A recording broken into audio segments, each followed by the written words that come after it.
মিশকা জেনে গেল জয়ী আসলে রূপা। সম্পূর্ণটা জানতে ভিডিওটি স্কিপ না করে দেখতে থাকুন। আজকে পর্বে আপনারা দেখতে পাবেন কাকিয়া দীপাকে বলে, আমি তোমার কাছে হাত জোর করে ক্ষমা চাইছি, আমি তোমাকে হার্ট করতে চাইনি, আসলে আমি তোমাকে এইটা বোঝাতে চেয়েছিলাম, যতই যাই হোক না কেন আমরা তো একই ফ্যামিলি। তখন দীপা বলে, ফ্যামিলি? ওইটা তো তোমাদের ফ্যামিলি, আমি কি ওই ফ্যামিলির কেউ যে আমাকে নিয়ে তোমাদের লজ্জা পেতে হবে? তখন কাকিয়া চুপ করে থাকে আর দীপা বলে, কেউ কি বললো না বললো তাতে কি সত্যি তোমাদের কিছু এসে যায়? আর লোকে কি বলবে? বড়জোর এইটা বলবে সেনগুপ্ত পরিবারে একটা বউ ছিল যে এখন চুরি করছে, তাই তো? তাতে কি তোমাদের কিছু এসে যায়? তোমাদের সামনে যদি ওরা এসে জিজ্ঞাসা করে তোমরা বলবে ওই বউ আর এখন এখানে থাকে না? আর শোনো, এখন যারা এই নিউজটা দেখছে তারা সবাই ভুল খবর দেখছে, আসল খবরটাও সত্যিটাও একদিন সবাই দেখবে। আমি তো আর সারা জীবন দোষ না করে দোষের বোঝা মাথায় নিয়ে ঘুরবো না, সত্যিটা একদিন সবার সামনে আসবেই। তারপর দীপা জয়ের দিকে তাকায় আর বলে, ভাই তোমাকে এরকম লাগছে কেন? তুমি ঠিক আছো তো? তোমার কি হয়েছে ভাই, তোমাকে এরকম লাগছে কেন? তখন জয় বলে, কোথায়, আমার তো কিছু হয়নি, আমি তো ঠিকই আছি, আর তুমি এখানে থাকো। তখন দীপা বলে, আমি এখানে থাকবো কেন? এখানে থাকার মতন তো কোনো কারণ নেই, আর এই পরিবারটাও তো আমার এখন নেই। আর এতদিন আমি ভাবতাম এই বাড়িটা আমার মেয়েদের বাড়ি, তাই এখানে থাকার অধিকার আমার আছে, কিন্তু ওরাই তো আমার কাছে এখন নেই।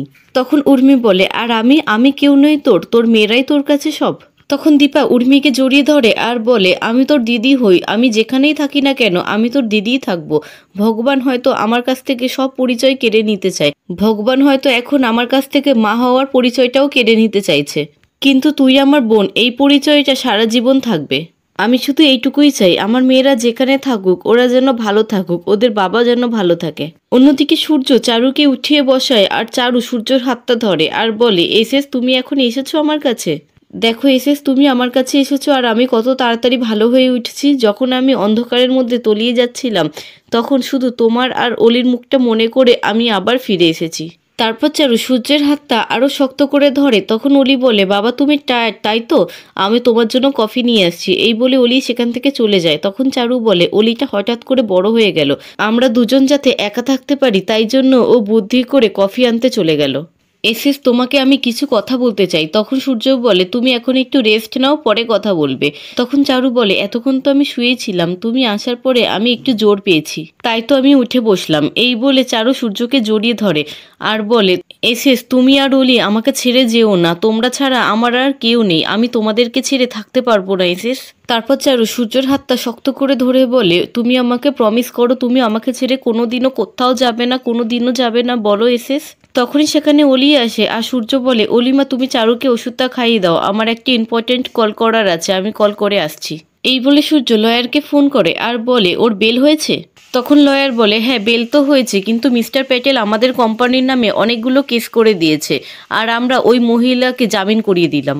তখন সূর্য একটু রেগে যায় আর বলে, ওই মহিলা মানে কি? ওনাকে সম্মান করে বলুন, উনি আমার স্ত্রী হন। তখন লয়ার বলে, ও সরি দীপা ম্যাম।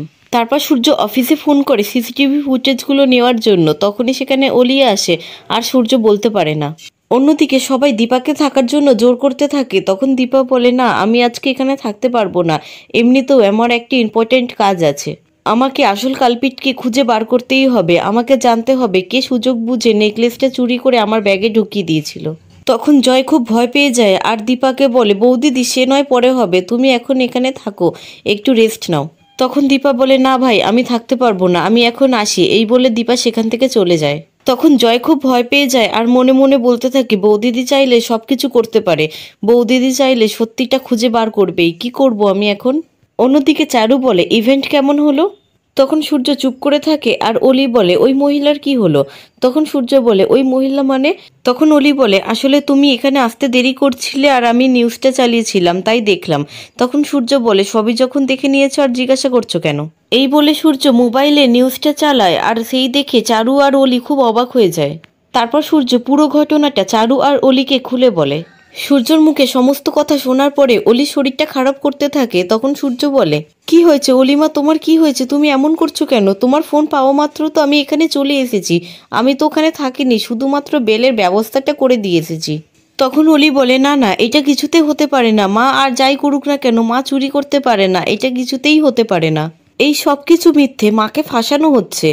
অন্যদিকে দীপা ইভেন্ট ম্যানেজমেন্টের অফিসে যায়। সেখানে গিয়ে বলে, আমি বেলে ছাড়া পেয়ে এসেছি, আমার সেদিনের জুয়েলারি স্টলের ফুটেজগুলো লাগবে। আমি যে নির্দোষ সেইটা প্রমাণ করার জন্য এই ফুটেজগুলো আমার খুব প্রয়োজন। তখন অফিসের একটি লোক বলে, এখন তো ম্যাডাম বা স্যার এখানে কেউ উপস্থিত নেই, আর লয়ারের পারমিশন ছাড়া আমি তো সেইগুলোকে দেখাতে পারবো না, আমার সেই ক্ষমতা নেই। তখন দীপা একটু রেগে গিয়ে বলে, আপনার হয়তো সেই ক্ষমতা নেই, আপনার স্যার বা ম্যাডাম এখানে উপস্থিত নেই, লয়ারের পারমিশনও নেই, কিন্তু আমি তো বিনা অপরাধে জেল খাটতে পারবো না, তাই না? তখন অফিসের লোকটি বলে, আপনি বরঞ্চ কালকে আসুন, আমি দেখছি কি করা যায়। তখন দীপা রেগে গিয়ে বলে, এখন আমার কাছে এক একটা মিনিট খুব দামি, আর আপনি আমাকে কালকে আসতে বলছেন? শুনুন, আপনাকে ফুটেজটা দেখাতেই হবে, কারণ যত দেরি হবে আসল অপরাধী হাত থেকে বেরিয়ে যাবে। শুনুন, আপনাকে যা করার হয় আপনি করুন, কিন্তু আমার আজকে সিসিটিভি ফুটেজগুলো লাগবেই। আমি বিনা অপরাধে জেল থেকে ঘুরে এসেছি, আমি যদি প্রমাণ করতে না পারি আমাকে আবার সেই জায়গায় ফিরে যেতে হবে, আর সেটা আমি কিছুতেই হতে দেব না। তখন লোকটি বলে, ঠিক আছে, আমাকে একটা মিনিট সময় দিন। এই বলে লোকটি সূর্যকে ফোন করে। অন্যদিকে সূর্যর ফোনটা অলি রিসিভ করে আর লাউডস্পিকারে দেয়। তখন লোকটি বলে, এখানে ওই মহিলাটি এসেছে, দীপা সেনগুপ্ত, উনি সিসিটিভি ফুটেজ দেখতে চাইছে নিজেকে নির্দোষ প্রমাণ করার জন্য। আপনার কি পারমিশন আছে? আমি কি দেখতে দেব? তখন অলি বলে, বাবা তুমি ফুল পারমিশন দিয়ে দাও, মা যেটা চাইছে সেটা করতে দাও। তখন সূর্য বলে, ওই মহিলা যা করতে চাইছে আপনি ওনাকে করতে দিন, আমার আর চারু ম্যাডামের ফুল পারমিশন আছে। এই বলে সূর্য ফোনটা রেখে দেয়। তখন চারু বলে, এস অলি, তোমরা ছাড়া আমার আর কেউ নেই, আমি মুম্বাইতে ফিরে যেতে চাই, এখানে আমার মা বাবার স্মৃতি আমাকে আরও চেপে ধরছে, আমি মুক্তি চাই। এসেস, তুমি আমাকে এখান থেকে নিয়ে চলো। আচ্ছা এসেস, বাবা মা যেমন করে চেয়েছিল তেমন করে আমাদের বিয়েটা হবে তো? বলো না, তেমন করে আমাদের বিয়েটা হবে তো? আমি আমার মা বাবার শেষ ইচ্ছা পূরণ করতে পারবো তো? তখন সূর্য ডাক্তারের কথাগুলো চিন্তা করতে থাকে। আর চারু বলে, এসেস তুমি চুপ করে আছো কেন? বলো না, আমাদের বিয়েটা হবে তো? তখন অলি বলে, হ্যাঁ চারু, সব হবে, তুমি যেমন করে চাইছো তেমন করেই হবে। অন্যদিকে সাক্ষ্যদীপ অপেক্ষা করতে থাকে। তখনই সেখানে মিশকা ডাক্তারের ছদ্মবেশে আসে আর নিজে নিজে বলতে থাকে, দায়িত্ববান পিতা এখানে অপেক্ষা করছে, কিন্তু এদের মধ্যে মিসিং লিঙ্ক তো একটা আছেই। আমি যতদূর জানি দীপা এখন জেলে আর সূর্য এখন বিদেশে আছে, আর এদের মধ্যে কি মিসিং লিঙ্ক সেটা তো আমাকে জানতেই হবে, আর আমাকে খুব তাড়াতাড়ি প্রমাণ করতে হবে যে মিশকা সেন এখনও মরেনি, মিশকা সেন এখনও বেঁচে আছে। আর যেদিন আমি এটা প্রমাণ করতে পারবো সেদিনই আমি দীপাকে মারব। দীপা মরে প্রমাণ করে দিয়ে যাবে যে মিশকা সেন এখনও মরেনি। এই বলে মিশকা সাক্ষ্যদীপের কাছে যায় আর বলে, আপনিই তো সাক্ষ্যদীপ সরকার, আপনার মেয়েই তো জয়ী সরকার, তাই না? তখন সাক্ষ্যদীপ বলে, কেন, আমার মেয়ে জয়ের কি কিছু হয়েছে নাকি? তখন মিশকা বলে, না না, ওর কিছু হয়নি, আসলে আমি এই স্কুলের মেডিকেল ইনচার্জ, ওর কেসটা নিয়ে আমি খুব ভালো করে স্টাডি করছি, আমি ওর একটা থারো চেক আপ করতে চাই, ওর একটা জেনেটিক টেস্ট করতে চাই। তখন সাক্ষ্যদীপ বলে, কিন্তু কেন? তখন মিশকা বলে, আসলে ও যখন এখানে ভর্তি হয় আমি তখন একটু ছুটিতে ছিলাম, তাই ওর ফাইলটা আমি দেরি করে পেয়েছি। আমি শুধু এইটুকু জানতে চেয়েছি যে ওর এই চোখে দেখতে নাও পাওয়াটা জন্মগত কিনা। তখন সাক্ষ্যদীপ বলে, কিন্তু কেন? আমি তো ফাইলের মধ্যে সমস্ত ডকুমেন্টস দিয়ে দিয়েছি, ওর একটা অ্যাক্সিডেন্ট থেকে এরকম হয়েছে, আপনি কি সেটা দেখেননি নাকি? তখন মিশকা বলে, হ্যাঁ দেখেছি, আসলে পুরো ঘটনাটা যদি আমি জানতে পারতাম তাহলে আমার রিসার্চ করতে সুবিধা হতো।